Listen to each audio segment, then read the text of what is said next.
Hello guys, good afternoon guys. Kumusta kayong lahat dyan guys?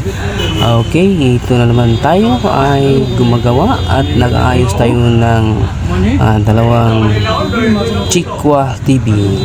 Okay, mga Universal China Board TV. Ito ang inaayos natin guys. Ang sira sa isang TV na ito ay kadalasan loose contact at ang kanyang mga kapasitor ay karamihan ay nabubuntis na guys.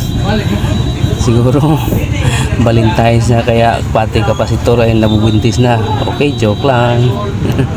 Okay guys, pinalitan natin na kapasitor na ito dahil siguro sa overuse, no? Kasi ang maganda kasi guys sa paggamit ng TV ay 3 to 4 hours, tapos patayin natin ng 1 hour, pwede na naman gamitin. Kaso yung iba kasi guys halos whole day nag-uud yung TV, kaya tuloy bumibigay yung kanya mga solder. Okay na guys, ito na siya, gumagana na. At ang isa naman guys okay na din, ganun pa rin ang sira guys, mga kapasitor, loose contact.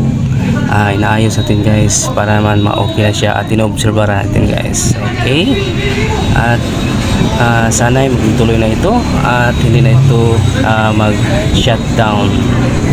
Okay, kahit naman guys new model na ngayon ay yung mga TV, mga flat screen na kadalasan ng mga TV, pero itong mga Universal China TV hindi pa rin mawala guys, kasi mura lang ito at madali lang iusin.